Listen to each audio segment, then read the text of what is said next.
Hey there, friends, and welcome to episode 258 of Just the Zoo of Us.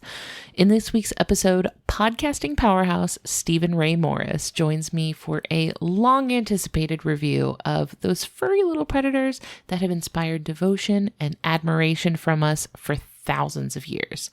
We discuss the history of humans' relationship to cats, ancient Egypt, fluid dynamics, how cats manipulate the laws of physics, the future of cats in space, what makes each kitty so special to us, and so much more. Just the Zoo of Us presents Cats with Stephen Ray Morris.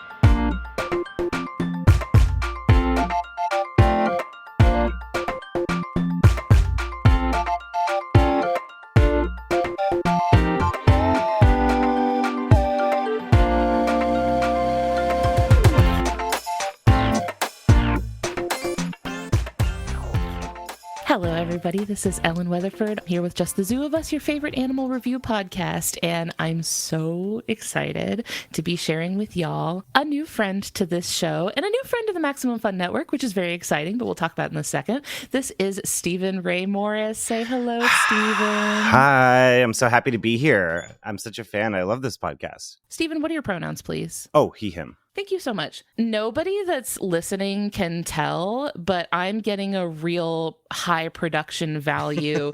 You have like a rainbow color changing strobe on your face that's bringing such a fun vibe to the studio. I've been saying lately that video is the Chapel Roan of podcasts because video has always been there, but now it's like we all want video. And so I've just been trying to figure out ways to spruce up my situation. And why not have like some fun colors playing, some fun lighting, like just to zhuzh it up a little bit, you know? This is just for us. This is just like a treat for us. Well, I mean, in keeping with the podcast, I also have a projector back there somewhere. And so sometimes while I'm working in the last couple of weeks, I've been just putting up footage, like it's like 4K whales, comforting, soothing, you know, and it's just like, you know, just this beautiful footage of like sharks and whales and things in the ocean. And that's like the vibe I want to bring. And I'm sure that is a very appropriate vibe to bring to the work that you do in podcasting, because you're a bit of a podcasting legend. You've worked on some of like, I'm sure people listening that listen to a lot of podcasts probably recognize your name because you have had your hand on the ball in some very iconic podcasts. Could you let our friends listening know, what has your journey in podcasting been like? Ooh, it feels so interesting having to even feel like I have a journey. But then again, we've been doing this for a while now. You know, it's been over 10 years since I started listening to podcasts, which is kind of incredible to think about. And then, as soon as I discovered podcasts, I was like, I need to do this. Oh, this is my life now. Yes, exactly. And it's funny because, my podcasting journey started with animals. My friend Sarah Iyer and I, we did a show called The Purrcast for 8.5 years, 442 episodes talking about cats. Wow.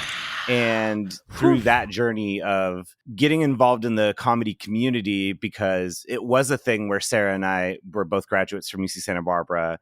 We're going to LA and we're just like at these like, you know, you're trying to schmooze. What are you up to and everything? And meanwhile, Sarah and I are like hanging out with the cats at any like party. And then I started going to comedy shows. And so I would see people like Karen Kilgariff, Georgia Hardstark, Jordan Morris, started listening to Jordan Jesse Go, things like that. And then started working on a little teensy tiny podcast called My Favorite Murder. If you've ever heard of it. If you've ever heard of it. With Karen Kilgariff and Georgia Hardstark. And I did that for 7 years. Through that time, I also worked with Allie Ward, who did Ologies, or who's still doing Ologies, which is a incredible science-themed podcast. And that, I think, has informed me doing I call it like Jurassic Park, dinosaurs, and anything that keeps you curious as an adult podcast, which is See Jurassic Right. And so like I'll go from interviewing paleontologists to interviewing, somebody who was in Jurassic World or something, it's all that kind of stuff. I feel like Jurassic Park is like such a good convergence between like the science side of things and the creative side of things. Oh, 100%. Just between like the intersection of science fiction and pop culture and media, like there's a lot to say there.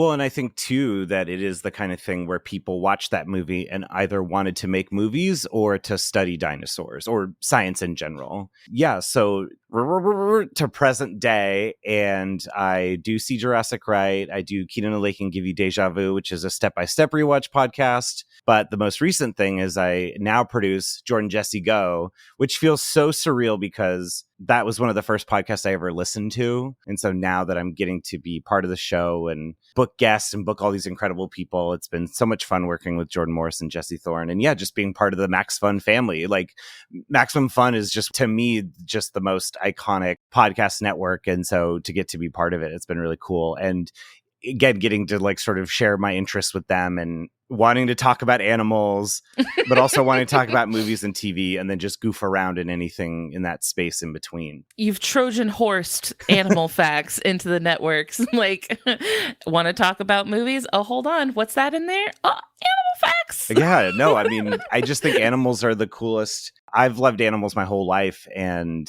just getting to, you're right. I'm just trying to fit it into anything that I can, basically. And I think it's easy to kindle like love and passion for animals when it's an animal that lives in your house. Yes. That you can name and cuddle with and pet and love on all day long like a kitty cat. And I have been so hesitant to do an episode on the house cat. You'll notice we have over 250 episodes and have not talked about house cats yet, because part of it is that I really want on this podcast to tell people things they don't already know. Like, I want you to learn something new. And I feel like a lot of people have a cat, and you probably know that cat pretty well. And it's going to be difficult for me to tell you something you don't already know about cats. Well, I mean, we're in a really interesting time, though. I think I mentioned Indoor Cat by Laura Moss and Dr. Mikhail Delgado, because our relationships with cats, I think, has evolved a lot in the last 30 years specifically. I mean, I remember a time when cats were only outdoors, and like maybe they would come inside. And again, we're still, especially in Southern California, still fighting people's sort of weird opinions about TNR and the fact that declawing is still legal in some places. It's like there's still a lot to learn. And I brought up Indoor Cat a lot because we're sort of realizing the impact that cats have on the environment, depending on where they are. And I think there are ways that people have figured out that our cats can still have rich lives indoors. Thinking about cat culture now, because the podcast ended in January of this year, and we started it. Our first episode was in September of 2015. I had to double check my brain there for a second. And one notion that I think is a really good example that I think is interesting is that even so, in August of 2012, I adopted Penny Lane from my mom, who had been moving up to Oregon at the time. So I took her because I was looking for a cat. And I had a few people being like, if you're going to get a kitten, get two. And I was like, that seems weird. Like, I know so many people who just get one cat.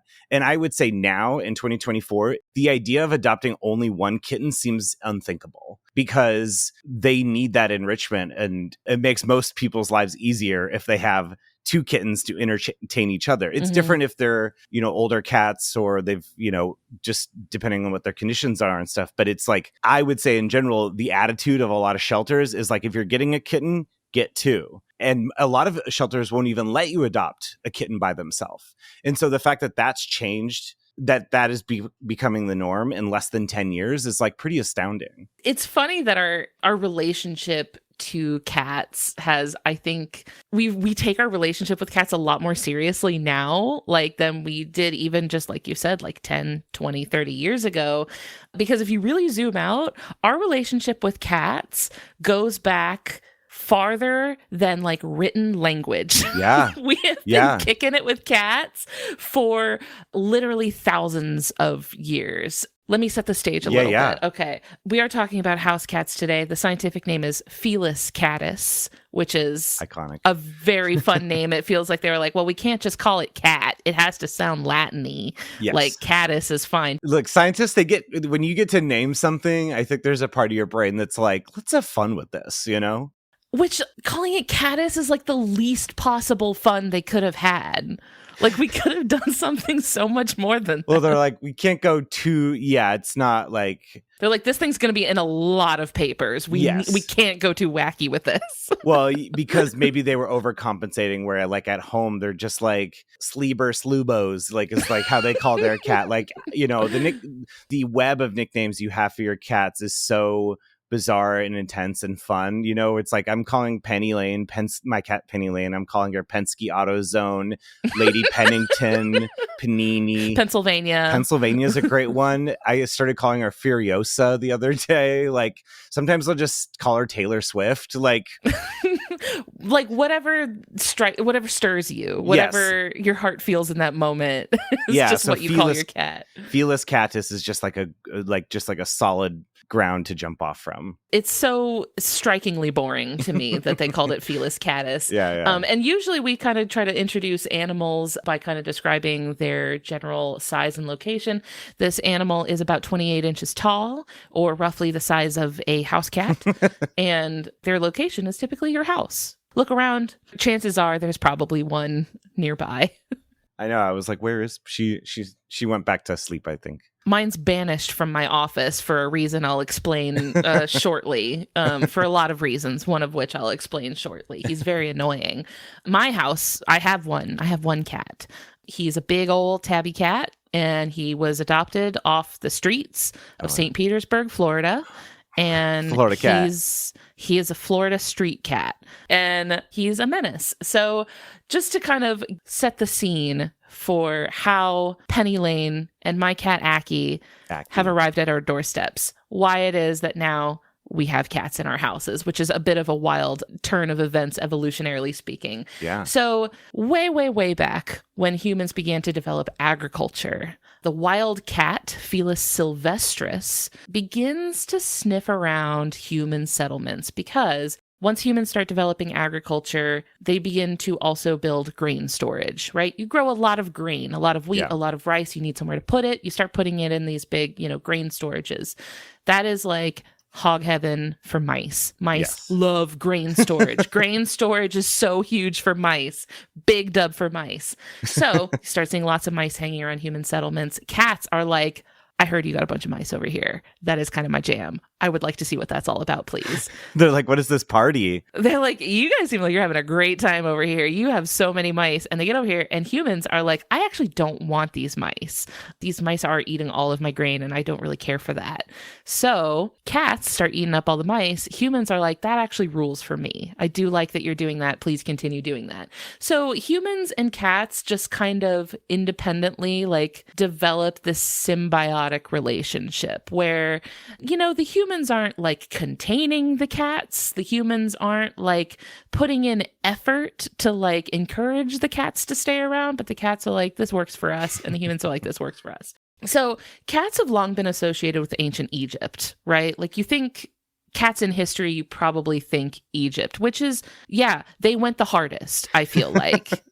They were the most vocal about it. They were listening to Chapel Roan like 2 years, but they were like listening to Chapel Roan when Pink Pony Club as a single dropped in 2022. Like they were way ahead of the game. But they were also like, they had the t-shirts and they like, that was their Halloween costume way ahead of time. They were very early to the cat fandom. Yeah. But, they were very it was very prominent, like a figure in architecture and jewelry and art and everything. Like they were very clear about their feelings on cats. Yeah. I mean, it is such a meme to be like Egyptians worshipped cats. I mean, I feel like that has kind of been like sort of just a common accepted rule, like an accepted thought about how things were, whether it was like literally like that. Obviously you have to dig a little deeper, but like that is kind of generally like even my own relationships with cats. It's like a lot of kids have an ancient Egypt phase, like between like 8 and like 12 or something, or 8 or 15, and it's like right after the Titanic phase. You got to have your Titanic. There's like a dinosaur then you get to pick your class specification of whether you want to take the Titanic track or the Pompeii track. Yes. And then ancient Egypt falls under one of those also. Yeah. And that was, generally because, I mean, I think it is because of that architecture and seeing cats carved. You go to a museum and it's like you got the like god with the cat head, or like Bastet. That's her name. Thank you. Bastet. Yeah. We've always liked looking at cat pictures. Just, it's people in cat pictures. We love pictures of cats. It's such an innate human quality. I mean, one of the first films ever, one of Edison's, like in the late 1800s, is two cats in a boxing ring. Like, we can't get enough of pictures of cats. It's timeless. You show a picture of a cat to a human at like any point in human history, and they're like, that's great. I do love that. pro cat. So for a long time, it was kind of assumed that because I think the ancient Egyptians were like the most vocal about their love of cats, that cats began in ancient Egypt, that like that was where domestication started. But archaeological evidence has revealed that the history of our relationship with cats goes back a lot further. So on the Mediterranean island of Cyprus, which has no native feline species, there's no native cats there. In the Neolithic village of, I'm going to do my best here, Shilurokombos, 9,500-year-old remains of a human grave was uncovered that contained offerings, so like tools, shells, animal bones, stuff like that, and a complete skeleton of an 8-month-old cat that would not have naturally been on the island. It had to have been introduced with the human population on the island and buried with the human. Yeah. And so this is a quote from the paper where they talked about this finding. They said, the rich offerings suggest that the human in the burial had a special social status and consequently special relationships with the animals. This burial testifies that the close relationship between human and Felis sylvestris during the 8th millennium in Cyprus was not restricted to the material benefit of humans, but also involved spiritual links. Yeah. So this is where you start to get beyond you scratch my back, I scratch yours. Like you start to see evidence of people not just like utilitarian sort of like I keep you around because you control my mouse population. There's an actual significance to them. Yeah, there's never been, or at least in the way like the elementary school version of like Mendel's peas, where it's like we're breeding for, traits and stuff. It is a little bit more elusive. I mean, that was such a running thing on the Percast where, there was some article that came out at some point, maybe in the early year of the show, where it's like cats like refuse to be studied, which is just sweet. Like when comparing to golden retrievers who just want to be good and like they'll go into the MRI machine and they're like, okay, like I'm making, my owner happy. Am I doing science? Yeah. We're cats. The people pleasers. Yes, exactly. But I mean, I think there is something very special that finding. There's a great artistic rendering of it. Somebody for that show did a rendering of what that burial site might have looked like. And it just kind of like deeply brought me to tears because you're just I cannot look at it. I will be devastated. That will be the end of my day. I truly do think my relationship with Penny Lane is like a real connection. It's not just like you're my pet. I mean, that was another running joke on the Percast, was that she was my hot older roommate who had fallen on hard times and had to live with me. Well, it would be like Kate Winslet would play her in a movie where, a divorcee who like leaves her husband and has to go live with her assistant, Cat lore goes so hard. Yeah, I know, right? I mean, obviously, it's a lot of anthropomorphization and all that stuff. But like, to your point, like we have a relationship with cats that feels very unique because it's a predator. Yeah, this isn't just I'll scratch your back, I'll scratch mine. I think that we're seeing tons of intelligence in all kinds of animals. And maybe our relationship with cats, because it isn't a need basis, we are able to look a little bit deeper in general at all animals. I don't know. It's like game recognizes game, like apex predator, like linking arms with fellow apex predator. Like, yeah. It feels like with a cat, it feels like they're there because they want to be. Yes. You know, whenever a cat approaches you, it feels like because they have chosen to do so, and it feels very like with a dog, it feels like, oh yeah, dogs like people, they're gonna come check me out and see me. But like if a cat comes up to you, that's like a Disney princess moment where you're like, that I've been chosen. I've been selected. I mean, there's a reason why every cat owner is like, yeah, I'd let my cat eat my body. Yeah, like that's my preferred burial. It's in the will. The cat gets my body. Yes, exactly. I would be honored. I do think it's kind of interesting that this domestication of the cat this is like the earliest like concrete proof, which probably means that like it goes a little farther back than that. This is just the first like instance that we have proof of. But this is a few thousand years after the first known domesticated dog. So the first confirmed domesticated dog was like a few thousand years before that, because dogs were around from the hunter-gatherer days. Yeah. Oh, like totally. They were not waiting around for agriculture. Cats were like, I'm gonna feel this one out first. I'm gonna see where this is going. Like they were not jumping on the bandwagon. Trial period. Yeah. Yeah, they're like, I'm gonna let you put a couple albums out before I fully like get into this. Yeah. So I think that's kind of interesting. There's a long history of humans loving cats, which to me feels like a connection to like the human experience of like, I also love cats. Yes. Yeah. Yeah. Well, and it's also interesting that cat people tend to love all animals, you know, I think, and not to say that that's not like a point in our corner or anything. I have just always loved all animals. And I think because I think a relationship with a cat can be so dynamic. I mean, Penny Lane comforts me when I'm sad. She ignores me. She gets embarrassed, you know, like all this stuff. Again, not to anthropomorphize it too much, but you can feel the connection. My language fails to describe it accurately. Because so much of your like relationship with your cat is nonverbal, like it's hard to try to give words to a wordless relationship. Like, how do I put words into something that isn't experienced in words? Yeah, but I can tell, like, it's very, very Avatar. I see you, you know, like we see each other. So if this is anyone's first time listening to this podcast, what we do is we rate animals out of 10 in the categories of effectiveness, ingenuity, and aesthetics. The first category is effectiveness. This is physical adaptations, things built into the animal's body that let it do a good job of the things they're trying to do. This is a domesticated animal, but I feel like we haven't altered the cat blueprint that much. Like you see, like we have with dogs, right? Like you've got dogs that have jobs, and dogs come in, you know, a million different shapes and sizes. And there's cat breeds too, right? But like the cat, it's a largely cosmetic shift, right? Like no, you're truly just a cat. Yeah, you're just like, I'm just trading skins in Fortnite. Like it doesn't affect, you know, they're cosmetic skins, you know, they're still on their own terms. Well, and yeah, and even if you look at wild cats where the house cat originally came from, it's like they're not that different. I would easily mistake it for just like a regular house cat. I would not clock it at all, I don't think. There are wild cats that are smaller than domesticated cats. It's very funny that after like thousands of years of even like in air quotes domestication, right? Like thousands of years of it, and they're like, I am pretty much the same.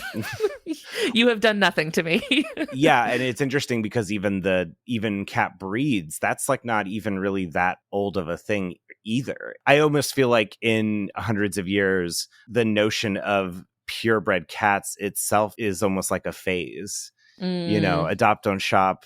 I like seeing all the different cat breeds, but I think that was a very specific notion that a lot of people, I'm thinking about Jackson Galaxy and Hannah Shaw, Kitten Lady, and I think a lot of people really on the forefront of like cat rescue and our current relationships with cats. I think the notion of breeding cats in these kind of ways, I think it's really just kind of falling out of favor right now. I think for a good reason. I think, you know, there's so many cats that need to be rescued. I think we can have those ones. And I think it's really common for people to kind of take pride in like the scrappiness and the grunge of their cat, right? Because if you're like, this is my cat, we pulled him out of a dumpster. Yes, yes, which is just such a common story. I mean, again, over 300 guests we had over the years on the Percast, it was like, I couldn't even really put a number to it, but I would say most, you know, like most of the people we had on adopted their cats. Most of them are like, he's from a bush on the side of the road. Found on a film set, found, on the side of the highway, like wherever. So, you know, I still feel like when we're giving ratings for cats, I still feel like we can kind of like, it doesn't feel like, oh yeah, they're this way because humans bred them to be this way, right? It's like they're that way on their own terms. Yeah. So knowing what you know about cats,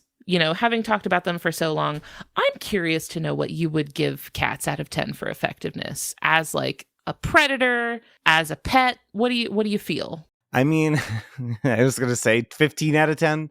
I mean, effectiveness. I mean, I think we're in a changing landscape where we are tied enough with our cats that they maybe aren't as effective as they used to be as far as like survival goes. I mean, my cat has only been outside once or twice, and it's been mostly to be like, ugh, gross, like same, honestly. Yeah. Like I think cats are similar to humans in that way, that they're just very scrappy and can survive. But I would say like an 8 out of 10 on effectiveness. Like in general, they have been able to survive in all kinds of environments and biomes and ecosystems and stuff. But it isn't always the best for the ecosystem, and it isn't always the best for the cat. And, we have places like New Zealand and, even in Hawaii in the US that want to ban domestic cats because they are causing trouble to those environments, native bird populations and stuff like that. So cats are effective, but they're not necessarily always the best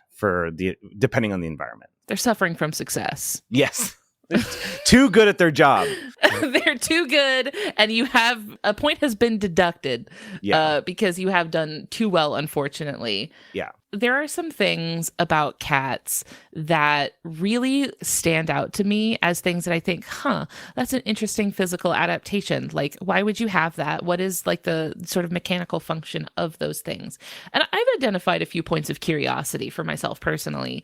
One of them is their eyes. And eyes in general, I find to be particularly interesting just because of like the mechanisms of like having what is basically a camera lens in your head is very, very cool. So I feel like the first thing you notice about a cat when you look at their eyes is the pupils, right? The vertical slit pupils. It's very evocative of like a predator, right? Because we see it in cats, we see it in snakes. Yes. So like a lot of different types of snakes have that like slit pupil. Yeah, their vision is very much based on hunting and being able to see things in lower light and distinguish colors maybe less than you would think because they're just sort of trying to focus on getting the job done. And I mean, they're the only thing where, like, how many different eyes have fashion named after them, or makeup, I should say, give it, nice cat's eye. Like it is very iconic. I would like to see some makeup inspired by things like cuttlefish eyes. They're like W-shaped. Goat's eyes. That's next. I'm calling it right now. I'm calling it. That's going to be the next thing. It's going to take over TikTok in like 6 months. Yeah, goat's eyes. So I have always been kind of curious about like what is it about the vertical slit shape that helps their pupils be so good at this? So I have done some investigating, and I'm glad that I did because it's a little complicated. But basically, these vertical slit pupils are so good at judging distance because of two major ways that eyes judge distance. So the first major way is something called stereopsis. And this is actually something that our eyes do as well. It's just a visual cue that lets an animal judge distance based on the differences between what your left and your right eye are seeing. So if you close one eye, say you close your left eye, see how everything looks out of your right eye, and then you switch eyes, you'll notice that the things that are closer to you, so maybe your phone in front of your face, are going to change position a lot when you switch eyes, right? If your phone's right in front of you, you look at it with your right eye and then look at it with your left eye, it's changing quite a bit. But things that are really far away from you, so you think about maybe like trees on the horizon or something like that, they're not going to move very much at all. So if your pupil is very, very narrow, the differences between the images from those two eyes will be really noticeable. Things that are really close are going to move a lot. Things that are really far away won't move that much at all. So that's going to give you a great ability to tell whether something's right in your face or not. But there's another component of depth perception that anyone who has maybe done photography or worked with cameras a lot might be familiar with, which is defocus blur. Things that are out of focus are blurry, and the further away they are from your focal point, the blurrier they are. So if you've ever used a camera that has something like variable aperture, the more wide open your lens is, the more defocus blur you're going to get. So if you have a big wide open aperture, things in the background are going to be super blurry, but things that are in focus are very, very sharp. So it gives this is how you make a picture pop, you make something pop out of the background. Well, that's why, so many phones right now, that's the last like 5 years of smartphones are really all about that portrait mode, really about that having the And I will separation say of the some of them background. fake it. It's so annoying. Like you can tell when they're faking it, when they're like artificially blurring the background. Yeah, no, I mean, it's that's where a lot of software comes in, which is why those photos tend to be so heavy, because they're just trying to process. And now there's cameras that like take in all the information, so you can actually change the focus of a photo after you've taken it, which is Oh my God, kind of that's insane. crazy. But yeah, Perfect you're for right. taking pictures of spiders, which is a huge pain. If you ever try to take a picture of a spider, you know how much of a Oh, pain yeah, it is for to try sure. to get that stupid thing in focus. Yeah. So yeah, like the amount of blur that you have between like the foreground and the background depends on how wide open the lens is. So a vertical slit shape gives the pupil a compromise between being narrow enough to give it good stereopsis and also wide enough for good defocus blur, because it's narrow at the points, wide in the middle. So it gives you a good compromise between having both of those depth perception cues, which is really, really cool. Plus, they can open and close them depending on the light conditions. So they can open them really, really wide if it's dark and then close them really, really shut if it's, bright out. Kind of gives them a lot of flexibility. They can kind of use their eyes in a lot of different conditions. But something else you might notice about cat eyes, if you've ever taken a picture of one with the flash on, is their eye shine. They do the laser eyes. The eyes just like, yeah. So this is because of something called the tapetum lucidum. Great band name. Amazing. It goes so hard. This is what I'm saying. We could be doing so much more with like Latin names. They can sound so cool. And then went with caddis. Okay. So on the back of the inside of the eyeball is a membrane. This goes for our eyes too. A layer of tissue called the retina. So the retina is where your photoreceptors are. Those are the cells that take light and tell the brain what they see. So for cats, behind the retina, they have another layer of special reflective cells that are like kind of like little tiny, tiny mirrors. And that's what the tapetum lucidum is. It's this little membrane of mirrored cells in the back that turn the light right back around and shoot it right back out. And I was always curious about like, how could that possibly be helping? What is that doing? Like you'd think you'd want the light to stick around, but what this is doing is giving it another pass through the photoreceptors. Basically like, okay, you pass it on the way in, the mirrors shoot it back out, you pass through the photoreceptors again, so you get another pass for that light to shine through, lets them see a lot more detail in the dark. And this is what produces the eye shine. It's that So light cool. being reflected back out, which I read at one point, I don't know how true this is, but I read at one point that eye shine is why they were like worshipped in ancient Egypt, because when, if at night there was like a fire or a light or something like that, their eyes would shine. And that was seen as them having sunlight, which of course, like ancient Egypt, sunlight is like a whole thing. Like, the god of the sun, Ra being like the king of the gods, like associated with the sun. It looked like they had sunlight at night. That's cool. Which was seen as them like being gifted like sunlight by Ra to see at night, which that's cool. Like, that totally makes sense, Yeah. Like, they look like they have little suns in their eyes. Yeah, I thought you were going to say that it's passing by a second time so they can see beyond the visible spectrum, and that's why we have all the memes about cats seeing ghosts, they get another chance to like focus in on what's around us that maybe we don't get to see. We definitely, like, when our cat is just doing something incomprehensible, we're like, it's chasing ghosts. That's what he's doing. It's the ghosts. And ghosts are like, uh-oh, they're on to us, Like... So I think their eyes are really, really cool. Definitely gives them an edge. Some other things that they have that I think are really cool. First of all, the spikes on their tongue, which, if a cat has ever blessed you by giving you a little smooch, you will notice that it does feel quite sandpapery. And that's because of the spikes on their tongue, which are called lingual papillae.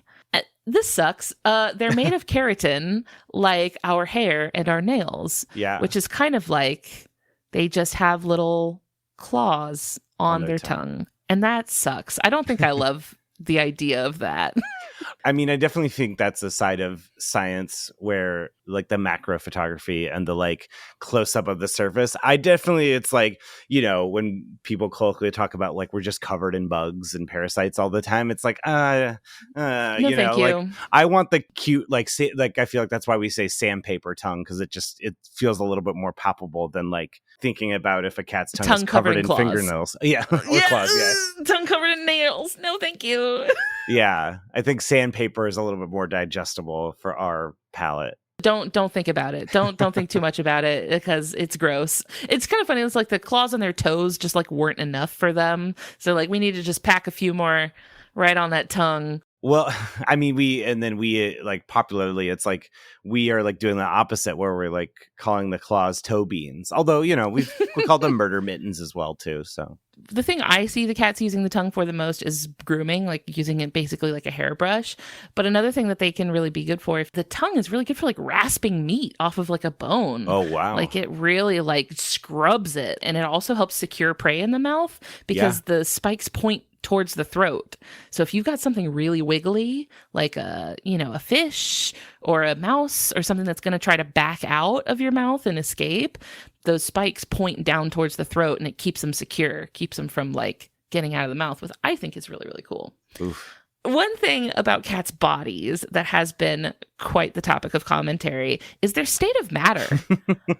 Whether or not they're truly a solid or whether they perhaps fit more into the liquid category. Yeah. Because if you've ever watched a cat, you know that they are known to settle into any available container, whether it is perhaps a cardboard box from Costco that I just put out on the counter. And like, if you leave it out for like 20 seconds, there's a cat if I in there. fits, I sits, It is the if I fits, I sits doctrine. Like it is a rule. If a cat sees an available space, they will not just sit in it, but really fill it. Like just kind of like spread out into it. Yeah, there's a reason why we like love looking at cats from underneath a glass table. Oh my gosh. And you kind of see it all smooshed and or a glass bowl. Yeah. You put a cat in a big old glass bowl. Oh my gosh. It's going to fill it up. There's nothing I love more. It's very funny. There is, in fact, a paper on this very topic. It is titled On the Rheology of Cats. And rheology is the study of the way that things flow. Oh, like cool. the flow and the movement of, it's like fluid dynamics, basically, how things flow. And this was by a French scientist by the name of Marc-Antoine Fardin. I do have to pronounce it the French way because if I don't, it would be Fardin. And I can't do that to this person. So this paper describes cats as displaying properties of liquids, but liquids that change properties depending on their situation. So a cat may very easily flow to fill some containers, like a soft bed or a nice cardboard box, but they can also rigidly resist other containers such as a bathtub or a kennel when they have to go to the vet. Yeah. So their fluid behavior may change drastically depending on the type of container that they are put in, which can also be true of things like water, right? Water may, if you put water into something like a cloth bag, it might sink into the material and, make the material wet. But if you put it into something like glass, it's going to stay together. Yeah. It's just like any other fluid, right? They're going to kind of change their behavior depending on the context that they're in. And this study actually won something called the Ig Nobel Prize in 2017, which is an award given to, quote from their website, honor achievements so surprising that they make people laugh, then think. I mean, it is anytime you see a video of a kitten or a cat like underneath a door and you're just like, it's so good. And I believe that cats don't have the same type of attachments that we do of like our shoulders and our our neck vertebrae. Like there's like less physical connections here, which is why their arms and stuff can like, and I'm doing this on the video, we can see each other, but like, you know what I mean? There's like, they're very rubbery. Yes, exactly. Like, yeah, there's an anatomical reason for their ability to do that. Hey there, we're going to take a quick break to hear from a couple of our friends on the Maximum Fun Network. When we get back, we are talking ingenuity and aesthetics for cats. So stick around. Hi, I'm Alexis. And I'm Ella. And we're the hosts of Comfort Creatures. We could spend the next 28 seconds telling you why you should listen, but instead, here's what our listeners have said about our show, because really, they do know best. The show is filled with stories and poems and science and friendship and laughter and tears sometimes, but tears that are from your heart being so filled up with love. A cozy show about enthusiasm for animals of all kinds, real and unreal. If you greet the dog before the person walking them, or wander around the party looking for the host's cat, this podcast is for you. So come for the comfort and stay for Alexis's wild story about waking up to her cat giving birth on top of her. So if that sounds like your cup of tea, Or coffee, Ella, we're not all Brits. then join us. Every Thursday at MaximumFun.org. Hey, this is Mike Cablon, Ify Wadiway. and Sierra Kato, the hosts of TV Chef Fantasy League. where we are currently using fantasy sports rules to watch Great British Bake Off. Or the Great British Baking Show, as it's known here in America. We've drafted the bakers onto our teams, and now those bakers are earning us points based on how they're doing on the show. And at the end of the season, one of us will win the prestigious TV Chef Fantasy League trophy crown. What is the... Yeah, I don't know. I keep forgetting to order something. Probably just dinner. Anyway, subscribe to TV Chef Fantasy League and play along with us at home. Or just listen in as we cry over our bakers' soggy bottoms. On MaximumFun.org or wherever you get your podcasts.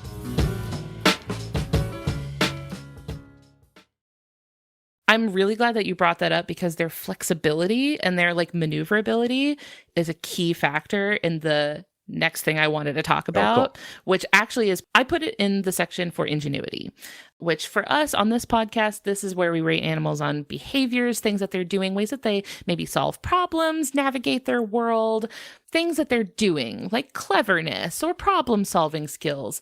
What would you give cats out of 10 for ingenuity? I mean, I would say a 10 out of 10. I mean, the fact that cats have something within them that allows them to flip over every time they're obviously there's a limit to how far you could yeet a cat that it would fall back on its feet. But I test that limit every single day. But within the realm of reasonable that a cat has been or will, they are able to, anytime you drop them, it's just It's magic. yeah. I was going to say there's types of toys and things that have more of a solid base so that or it's even those boxing clown things because it has a little bit weight at the bottom. It always kind of falls back. And, people have sold products where it's it's the coffee mug that won't spill over, the wine glass that won't spill over. And it's just, at least in those examples, it's just low center of gravity or things like that. But cats have this innate sense that they can just, and you'll see slow motion video, if you've seen any of those, where it's a cat is just fully accordioning, slinking to go and land on its feet. Yes, this is called the riding reflex, which I'm so glad that you went straight here because this is where I went to. This is one of the craziest things about cat instinct, because this is an instinct. Nobody teaches a cat how to do this. They just know. There's not a mama cat picking up a kitten and going, sink or swim. Yeah. Figure it out. Somebody did a great gif of Rafiki from The Lion King. When he picks up Simba, he just flinging him. Yeah, just flings him. It's the funniest. It does seem like this is something that kicks in when a cat reaches a certain age, when they reach I think it's 7 or 8 months old. It's, if you drop a baby kitten, they're not going to figure this out. But this is You something monster. that they eventually, I know, right? Who's doing this? Who's doing these studies? Yeah. Dropping kittens. Well, I mean, there were a lot of dropping cat studies, including a very funny one I'm about to talk about. Okay, cool. So the thing that really puzzled scientists for a very long time is that the way that cats in midair are able to twist their bodies around in sort of a sequence, this was very puzzling because it seems to violate the law of conservation of angular momentum. Again, cats are we're breaking all the rules. Yeah, it's they shouldn't be able to do this. The idea is that if they are falling down, they shouldn't be able to rotate their body in one direction without also exerting force in the opposite direction. So you can think of this as they should be pushing off of something, but they're not. They're just moving, changing their angular momentum without pushing off of anything. They shouldn't be able to do that. And I wonder if it's similar where it's you think about when you're in a pool and you're trying to jump out of the water, you need to push off the bottom of the pool, trying to think about how much force you are exerting to lift yourself out of the pool if you're just trying to pretend you're a whale or a dolphin or something. I don't know if anyone was doing that when you were a kid, just being And because this is angular momentum, this is spin. Yeah. It would be trying to do a full flip just like from the middle of the pool with like no wall to push off of or anything. You just like, and maybe like not using your hands, right? Like you'd have to like figure out how to like flip your whole body around without like exerting force on anything. Well, yeah, because cats aren't like wiggling their paw like when they flip. It's just like So high-speed photos of a cat riding itself were taken by Etienne Jules Marie, also a French name. And these high-speed photos were taken in 1894. Yeah. So all the way back to 1894, they were like, oh, look, we just developed high-speed camera technology. We got to put a cat in this thing. It's so funny how frequently humans are like, if I can make an image, it's going to be of a cat. Yeah, totally. Yeah. Have technology, use for cat. Of course. So he took these high-speed photos of a cat riding itself in the air. And it sort of reveals that what cats are doing is they bend at the waist, which allows them to rotate the front and back halves of their body against each other at different speeds. So first the front half turns around, and it turns around really fast, and then they slow it down and let the back half catch up.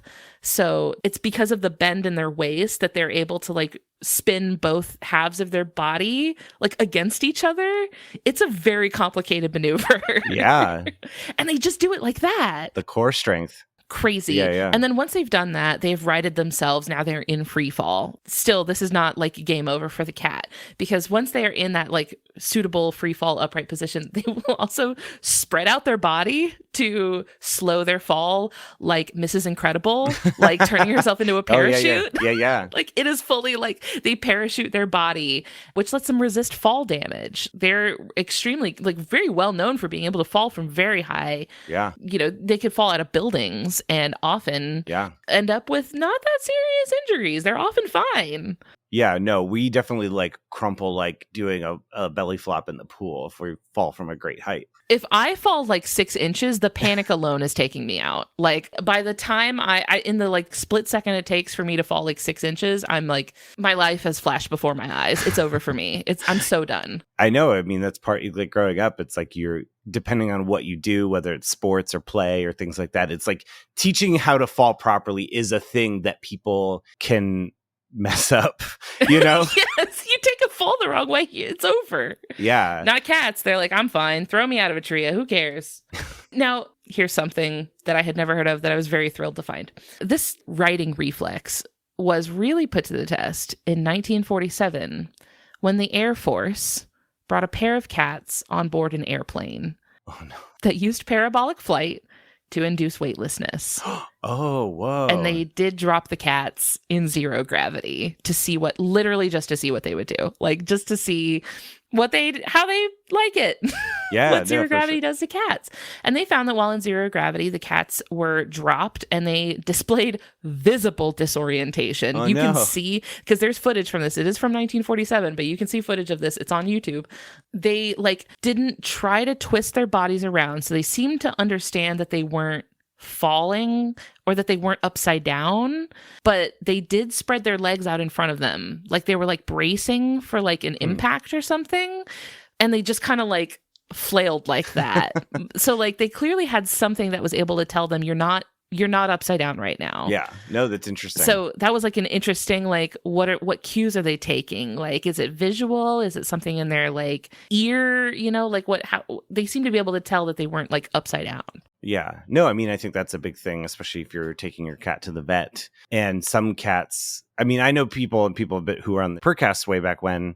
I think about my friend Dana and her cat Forrest, who she used to take in the car all the time and would go riding with her and everything. And then Penny Lane, the moment she gets into a car, she's like, ah! Oh yeah. Like, mine screams like a newborn baby. And you're just the whole way. You want to understand, I think a lot of cat owners just want to understand for their cat's benefit and for their benefit as well. You know, if you want to know what is going on, like what are they thinking versus, and also like from the jalopy to the Tesla Cybertruck, you know, like we are traveling at 60 miles per hour or whatever, but we have somehow been able to intellectualize it so that we're not like, I mean, I think roller coasters are like a way of like re-inducing the sort of insanity that is like hurtling through a space at that fast, where it's like, I'm just always wondering why Penny Lane is so terrified of being in the car, But then the moment like you go to a new location, like when I'm moving or something, she's like, "Oh, what's up? How's it going?" Like totally fine. Yeah, once we get there, they're like, yeah, that was nothing. I actually wasn't scared at all, and Yeah. I didn't care. Yeah, mine definitely screams and pukes the whole time. Anytime we're in the car anywhere, he's just screaming and puking the whole time. Oh. I'm like, this is great. I Girl, love this. same. This is awesome. I did also come across a study about cats being able to differentiate human words, which I think anyone who has like had a cat for a long time, you can tell that your cat, they probably know their name. You know, they probably know when you're talking to them. They know when you're saying certain things. I've seen even people, teach a cat simple commands. Cats are pretty well known for not loving taking commands. They're not really motivated like dogs are to like, maybe they understand what we're saying and like choosing not to act on that. Well, yeah, I mean, I think we've all experienced that where a cat is like acknowledging that you've made a request and then they're like, we hear your request. We'll put it in the system. We're listening and learning and growing. We'll get back to you in 3 to 5 business days. Your request has been submitted. Please do not ask us again. Per our last email. There we go. We did it. It took us a while to get to a cat fund, but I think, we're loading them up. But no, I mean, it is interesting that like, and that's where I think a lot of anthropomorphization comes in, the notion of putting human traits on animals and on cats. And I think that cats are just so ripe for that because cats can be embarrassed in quotes. Like there is that, we see videos of cats doing something and then they fall or like stumble, which is because cats normally fall on their feet. And I think that like maybe a few years after I got Penny Lane, I moved into a studio and I had this IKEA couch that the back, it was like kind of a love seat. So the back didn't really like attach. It was almost like a futon-y type thing. And so Penny was on there to try and jump onto my bed. But because the back part wasn't stable, it threw her off. And then she just went and just like hit the bed and then fell off. And then it was like out. Nobody saw that. Nobody saw that. Like it was a very like GTA like wasted. Like but it was one of those things where I think just sort of the microcosm of that, where it's like, no, the cat was Penny Lane was very in control of this situation until she wasn't. And then sort of was just like, I don't know how else to explain it other than she seemed embarrassed, Yeah. I don't know. I don't have the words to really articulate it other than that kind of way. Our cat is huge and stupid. And so he's constantly, and he has a lot of energy too. He's a very energetic cat. And every time he whiffs a jump, it's an immediate reflex. Everyone in the family, we point and laugh. We bully him so hard. Like if he jumps, like he's trying to jump from like one counter to the other and he misjudges it and he like falls short and falls on the floor, immediately there's like a chorus in our house of, ha ha, idiot. Like, yeah. All of us immediately are like, stupid. No, don't make fun of me. It's that thing. I mean, that was something that we said on the show a lot also, is that cats aren't people, but they're individuals. And I think that's what's really exciting about being an animal person is that, with cats, it's like, well, that's Penny Lane, that's Aki, like that's Samba, that's Tango, like that's, that was Elvis. Like I have relationships with cats in the way that I do with people. Like, and again, I think just the changing notions of cats from the Garfield and the Heathcliff and the fancy Aristocats and like those notions. And like you think about going through the I Can Has cheeseburger of the early 2000s till now, where I think we really do. Yeah, every cat is a unique entity. There are the dumb boy orange cats, and there's the sort of unicorn like torties, the mysterious torties, and then you have the mean, not the tortie, but the other one, the calico. Calico, yes, thank you. I mean, words for it like tortitude, and then the calico, like. Anyway, the point I'm trying to make is that it's been really cool to see we are embracing cat individuality in a weird way. Like I think we have over the last, 20 years, I think have slowly been developing that a little bit. Because again, you look at people's attitudes or maybe our parents' attitudes towards cats, and it's like, well, they're outside and then cats are these things. Black cats are bad luck, and they're witches or they're witches familiars and, or they're the barn cats and stuff. And I think there has been cat stereotypes and ways we think about cats, but now it's like, the picture's only broadened, and we've also sort of embraced how cats maybe used to be. I think there are so many more barn cats or brewery cats nowadays that clean up the mice. It's like they're getting back to their roots and also just allowing cats to be whatever we need them to be, or whatever. I mean, more particularly what they want to be. A friend of mine came by recently. We were obviously talking about our cats, and she introduced me to the orange cat stereotype of all orange cats sharing a single brain cell between them, and that just the activation of that brain cell is not under anyone's control, and that just at any given moment they might have it or they might not. Like it's not something you can turn on and off. They just sometimes they'll suddenly have one moment of lucidity.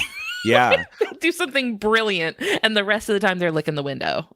Well, and it's that common perception that only 10% of orange cats are female. Really? Yeah, that's been, I mean, I haven't like looked at a paper, but it's sort of been like, at least for me, having an orange female cat, it's a fact that when people discover that, it's like one of those things to talk about. It's something that I talk about. Special lady. And my cat is 18. You know, she's Helen Mirren it. She's like, I used to have an 18-year-old cat. I did. And it's funny because you were talking about the individuality of cats and how different they all are. Like my 18-year-old cat, I got her when she was 14. So I had 4 beautiful years with this cat. And she, you know, my current cat, he's very rough. He's very playful. He is very forceful with his interactions with people. You know, he's up in your face. He's very loud. And my old cat, she was the most polite, prim and ladylike. If a cat could be ladylike, she was so ladylike. She was very polite, and she would sit next to you, and if she wanted you to pet her, she would gently tap you with her paw and then wait for you to pet her. And like she was not Aki. No, he will fully just kind of ram his forehead against you. And I can tell that he can understand the things that I'm saying, at least in the context that he understands what it sounds like when I'm on a phone call or joining a Zoom meeting, because when he hears the certain words that I say when I join a call, he interprets that as a cue to display his butthole to the camera. With that, that's why he's not allowed in my office, because when he hears me join a call, immediately it's Plot all twist. You can see in the webcam. It's just cat butthole. Any other time, he has no interest in my computer. He's not even close to me. But as soon as I'm on a Zoom call, he's like, "Oh, you wanted to see my whole butt? Here you go." Thank you. I mean, yeah, I think, you know, it became it is a thing, you know, that, you know, when we were recording My Favorite Murder over the years, like when Elvis was still alive, like he knew when we were like, follow us on this, rate, review, subscribe, like Elvis knew it because he's he like, knew that it's cookie time, baby. You know, like he knew. And it was just one of those things where it was just such a special, and I think that's why it's a thing, because it just was so special. And our relationships with cats really is like a full mosaic. You know, it's not just like, it is interesting. Yeah, that cats, like the basic form hasn't changed much, but the dynamic range of our relationship to them, it just feels like they're still, you know, it's the way Gandalf talks about hobbits, where it's like, I've known them for 1,000 years, but they still manage to surprise me, or however it goes. But like, you know, it's like, just when you think you know your cat, it's going to do something unique or different that's going to be really cool, or just deepen your relationship with them. And I feel like everybody who has a cat is fully 100% of the opinion that their personal cat is the cutest cat. Like, I have the cutest cat. All other cats are fine, but my cat is the cutest. Which brings me to the final category we rate animals on, which is aesthetics. I know cats can come in a lot of different appearances. You know, we've got cats of all sorts of different breeds, and they can look kind of different. But, you know, maybe you could take Penny Lane in particular, if you'd like to zoom in on Penny Lane, or if you want to zoom out to all cats in general. 1,000 out of 10. Because a bazillion. What would you give a cat or cat out of 10 for aesthetics? I mean, I think cats are a 10 out of 10. there's malleability there between like floofy and non-floof. Or zero floof. Zero floof at all. Literally naked bald. Yes, yeah, naked cats. I call them naked cats. They're very warm. And they're polarizing because my husband, he thinks they're the most disturbing thing in the world. I, however, have the correct opinion that they're very cute and I love them. They're think they're very cool. Cute. They look like warm. The guy from Dragon Ball Z, and that's cool with me. That's really funny. Yeah, Margaret Cho, who's been on the Percast a few times before, wonderful guest. And she had a couple naked cats, and they are just like so sweet, and they're just like, they have an air of like, we're goofy, but also respect us, which is like such a great dynamic. As far as aesthetic goes, I just think they're perfect. I don't know, like, yeah, it's cats perfect. Are just perfect. What could you add? Would you like strap a knife to a cat? Like, what would you, they've already got them, claws. Baby. They ate them already. They're good. Yeah. And I describe Penny Lane, her Instagram is Diva Cheetah, because she is like a cheetah. She walks very slinky and just has a very graceful, like, that was the thing I was about to say earlier, was that like cats as individuals, every cat has a unique stance. I love a lot of boy cats because they kind of walk like a bear. They have like a very like chest forward kind of way of walking, whereas Penny is very like blue, blue, blue, like kind of leads with her toes first and kind of like slithers. Like, that's the thing as far as aesthetic goes, is that what's also cool about cats in a way, as far as our relationship with cats and other animals to cats, is that like cats can be other animals too. I'm like, oh, that orange cat, that's a bear. Like, that cat is a cheetah. Like, that cat is a snake. Like, there's this cat that I know, it's like, that cat's a lizard. That black cat is like very lizard coated. It's giving lizard, yeah. My friend Kelly's cat Brisby is very lizard coated. Like, yeah, I think cats are 10 out of 10 because I think there is that liquid nature to them, that individuality that, like, I think is just very cool. I have just like a personal hypothesis, which I did no investigation into whatsoever. So this is literally just like from the dome. But I feel like we like cats so much, and cats are so popular aesthetically, right? Like, even people who don't necessarily enjoy the presence or the companionship of cats usually at least think they're cute. Yeah. I think that cats are so like popular among people, like visually. I think it has to do with their facial proportions being similar to the facial proportions of a human baby. Because like large forehead, large eyes, small mouth, small nose. Like, I think it's very baby-like. Like, I think they have some baby-like facial proportions. And I think it triggers the human instinct to like treat this thing the way you would treat a baby. Like, feel protective, like to think it's cute. Well, and doing the Percast for 8.5 years, it's like, I'm an enthusiast. I don't have a degree in cats or anything like that, but I've learned from a lot of great people. And, you always see that theory every pop around online where it's like, cats don't meow to other cats. Cats meow to humans. Cats are mimicking. Oh, speaking of cats, I think we finally have a guest on the show. Baby. Oh, that was so clean. Can I get another take, Penny? Perfect. Thank you. I love you. Look at her. She's like, unhand me, woman. Release me at once. But she lets me hold her like a baby because she knows it makes me happy. Oh, she is a baby. Isn't it nice when a cat will, like, you can tell they're not psyched about what you're doing, but they like, I will allow this. Yeah. As a favor to you personally. She's getting her little rattlesnake tail right now.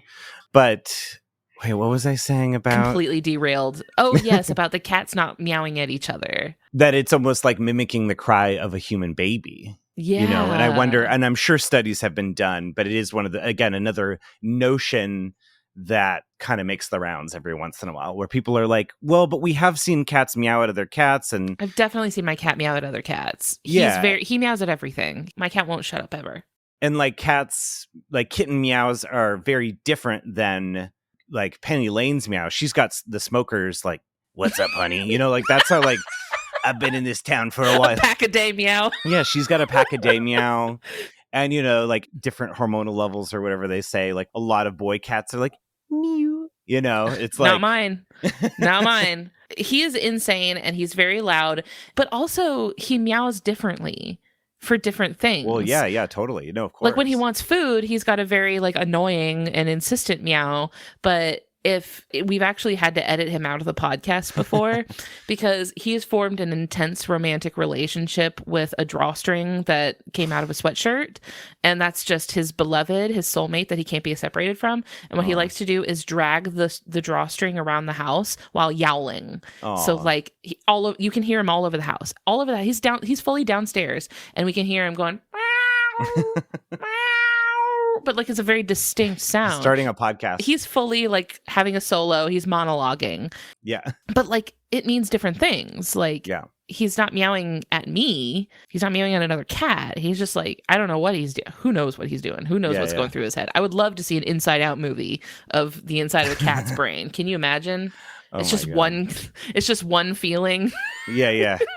It's just hungry, just pressing the button over and over again. The zoomy brain takes over. If I were ever to get more cats, I personally would want to get 2 black cats. But like, I also know that I would want to see if I have it's like I lucked out with Penny Lane so much because I sort of was like a weird like uncle that would come around every once in a while. Cause like because my mom got her when I was still in college.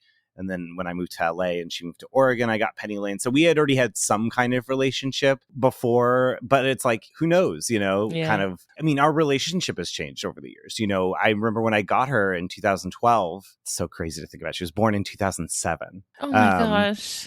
And, when we first were living, in my second apartment, but the same building in LA, and it's like, she would sleep maybe in the other room or at the end of the bed. And at this point now, she sleeps like in my arms and like cuddles me at night, and she's learned how to pet me.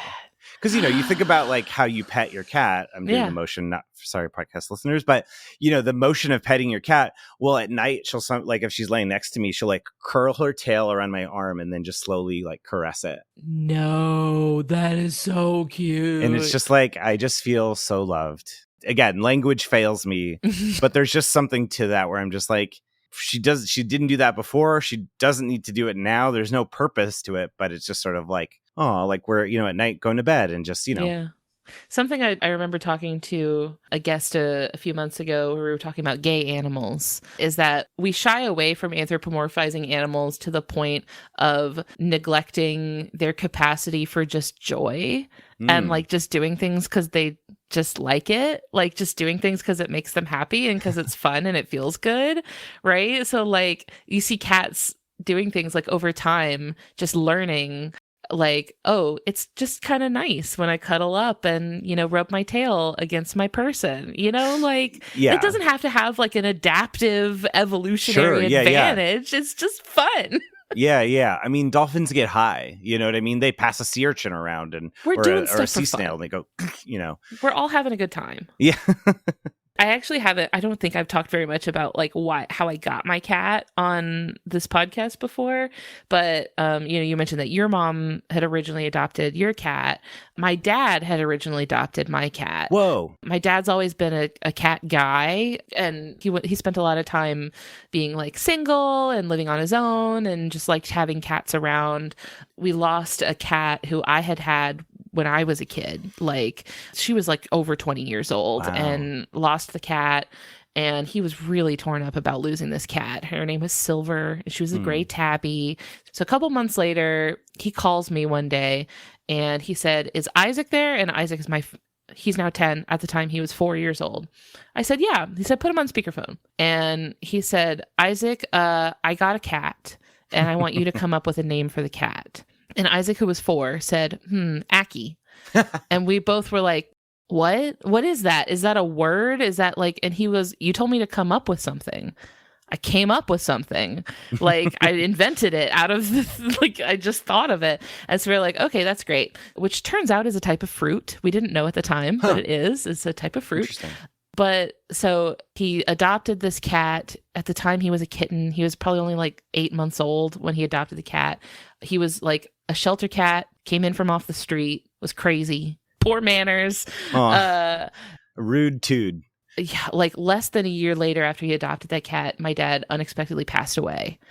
And then nobody else could take this cat. My aunt had other cats. He bullied them. He was very mean.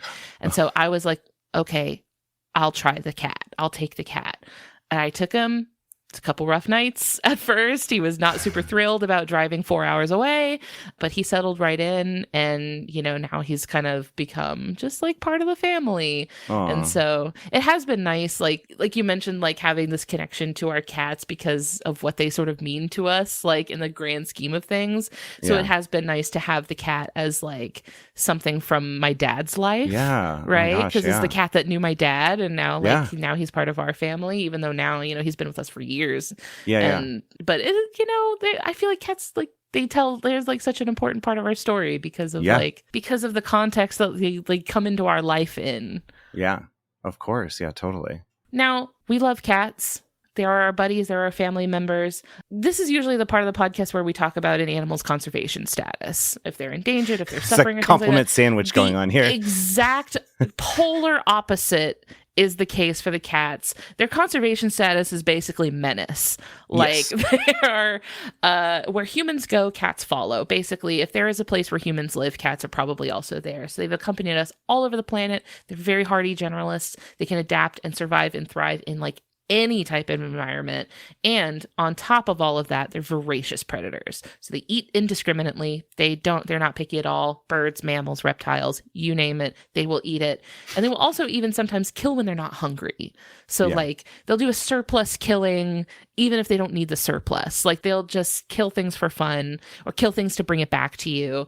They're estimated to kill billions of small animals in the United States each year. And there are like hundreds of species all over the world, especially like you mentioned earlier in New Zealand and Hawaii and other island places like this that have gone extinct because of feral cats. So keep your cats inside where you can love on them and you can pet them. I think that's just the big takeaway here, right? Is that like, yes, we love them and we have a lot of tenderness in our hearts for them, and maybe let them be a part of your life, not the ecosystem's life.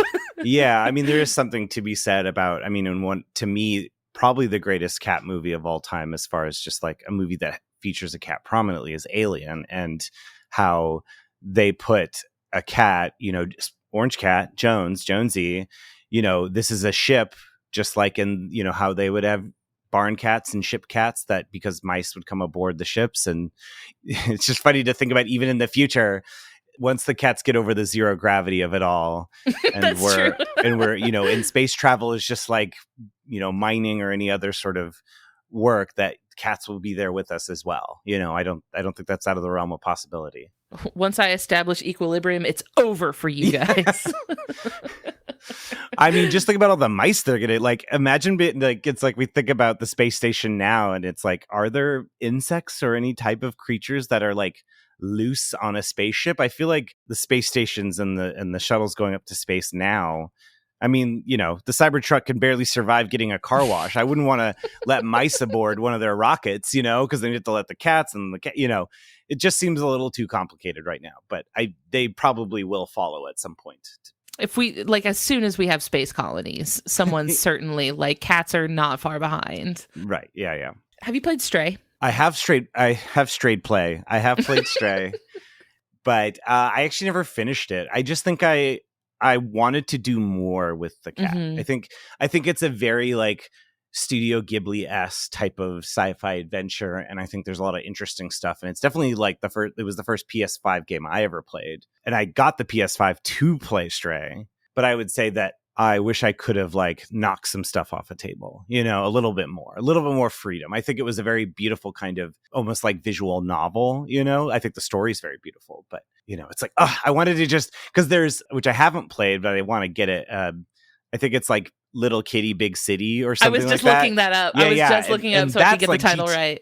And that's like GTA with cats. Like that's more of what I would want to do if I was a cat in a video game, personally. I am happy to see that Stray has kind of kicked off a new cat simulator genre of game, right? Like really tapping into, because this just all goes back to, like I said, like once we have a technology, we have to do cats with it. Yes, We're like, we have to use this for cats. Which I guess that's our way of like modern cat worship, right? Like we're still doing that. Yeah, I mean, I think for a lot of people, and Penny, are you really going to eat right now? You're really putting this on I don't even know if you can hear it, but Get the ASMR. yeah, right. Crunch, crunch, crunch. But yeah, I mean, I think there was a lot of people out there who got their PS5 because of Stray. I'm glad that like we're seeing more of that now. Like we're seeing more like, oh yeah, you can just be a cat. And I don't know, for me, I feel like if something like Little Kitty Big City came out when I was like a kid, Oh my God. I would have yeah. never done anything else. That would have Yeah, been my yeah. whole life. I am so overjoyed that we had this chance to talk cats Oh my God, it was so much fun. and nerd out about our own little babies. I would love if you could let people know where they can hear more of your voice. Oh my gosh. Well, if you want to hear more of my voice, you can hear me on See Jurassic Right. And again, it's sort of Jurassic Park, dinosaurs, movies, TV, natural history, 90s nostalgia. Your one-stop shop. Whatever keeps you curious as an adult, engaged. I think Ologies, which I used to work on and is still an incredible podcast. I think it's like we're the first Friday generation where we want to go and talk about animals and drink at a museum, under some fossils and stuff. And so I think there's a significant overlap in like listenership, probably. yeah. And Lots of shared guests also. We've had a lot of the same guests on. So see if you find any familiar names and start there. Then also I do Keenan and Lake and Give You Deja Vu, which is a step-by-step rewatch podcast with two of the cast members, Christine Lakin and Stacey Keenan. It's so much fun. I just love hearing their stories about life in LA in the 90s and growing up on TV. And it's just a whole other side that's just so, as far as just like that whole experience is just incredibly fascinating. And I love getting to hear them talk about that. I produce and edit that podcast. And occasionally I'll pop in on JJ Go, which again is still very surreal for me. Because it's a show I just have been listening to for almost 10 years. But it's so much fun. It's just all the coolest, funniest people goofing and gabbing, not taking anything too seriously and having a good time. So those are all the stuff that you can check me out. Stephen Ray Morris and all the things. Thank you so much. This has been so much fun. This has been the best. Thank you. I really appreciate it. I'm so glad we finally got to talk. I will have links to everything in the episode description, so anybody listening can just click right through and follow you on social media, go find all your other podcasts. The other thing that we didn't talk about, but I wanted to mention it because I remembered it, that October 18th is World Okapi Day. Or Okapi Day. It's my favorite animal. Obviously, I love cats, I love dinosaurs, but the Okapi is, which is you featured on the show before, is the relative of the giraffe. Was so early. Yeah. So early. But I just had some really meaningful experiences meeting a mom and her son, her juvenile son, at the San Diego Safari Park 10 years ago now. It kind of changed my life. Really, I loved, loved dinosaurs and whales and animals as a kid. Didn't study them, but I feel like in the last 10 years, I've really wanting to find ways to advocate for animals or support people who are doing that kind of stuff. And so my experience with the Okapi really kind of changed my life in a way. And yeah, October 18th, usually I'm just on social media tweeting Okapi facts, sharing stuff. I have a painting back here that was done by an Okapi at the Cincinnati Zoo or at the Omaha Zoo.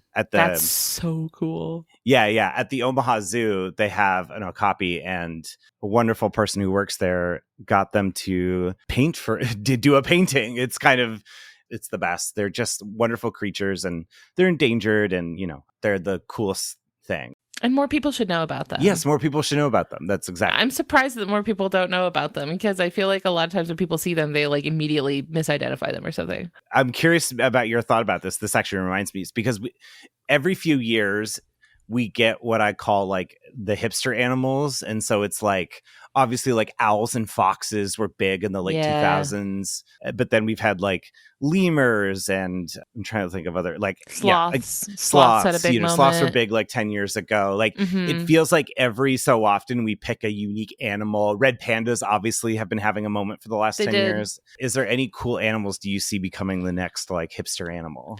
I think that axolotls are having a big moment. Yes. Axolotls are in right now. They're very in. Although maybe that's not so much hipsters. I think that's kids. Axolotls are on all of the kid designs right now. Kids are very into axolotls. And I think Minecraft did the heavy lifting there. Yeah, that was a Minecraft thing. Pokemon, yeah. Yeah. I have seen capybaras. You know what? Capybaras are kind of having a real Yeah. They're in right now. Well, I mean, as of this recording, Mudang, the baby hippo, I think is ushering in a hippo era. I think there's like a hippo because Fiona laid the groundwork. Fiona from the Cincinnati Zoo kind of primed everybody for hippos. Fiona, yeah. I think Mudang is really bringing it into like meme, like everybody knows about it. So I think maybe ushering in a hippo era. No, I think we're in a time where, at least right now, I think there's like 5 or 6 people where we're just sending Mudang memes back and forth. That's the group chat. Yeah, exactly. Drea Clark from the Maximum Film Podcast, which I'm helping shepherd along while their producer is out on maternity leave. And I'm so happy that Drea found Mudang recently. So it's like another person to share with. But Maximum Film also is something I just, as of like literally this week is my first week, just helping the show along for the next few months. And that's a great podcast if you love movies. So It has been such a delight having you on the Maximum Fun, because I had already been following along with you, and then when they announced that you were joining the Jordan Jesse Go team, I was like, what a great day for me. Big dub. I was so excited. I mean, there's so many great shows and so many great people who are on the network. I'm just so thrilled. It feels like, yeah, these are my people, you know. Well, I will have links to everything in the episode description. Please do go check out more of Steven's work. Follow along on social media. Thank you so much, Steven. I have had such a great time. We will talk to you later. Bye. Bye. Thank you all so much for listening. I hope that house cats have flowed to fill the container of your heart as a liquid might. If you liked what you heard, I hope you leave behind some kind words for us and a review on your podcast app of choice. If you want to hang out with us online, we're on Facebook, Instagram, and Discord. Links to everything will be in the episode description. You can also send me an email at ellen@justthezooofus.com if you have a cool animal you'd like to hear us talk about on the show. We'd like to thank Maximum Fun for having us on their network alongside their other wonderful shows like the ones that you heard promos for here today. You can go check those out, learn more about the network and how you can be a part of supporting our show over at MaximumFun.org. Finally, we would like to thank Louis Zong for our theme music. That's all for today. We'll see you next week. Thanks. Bye.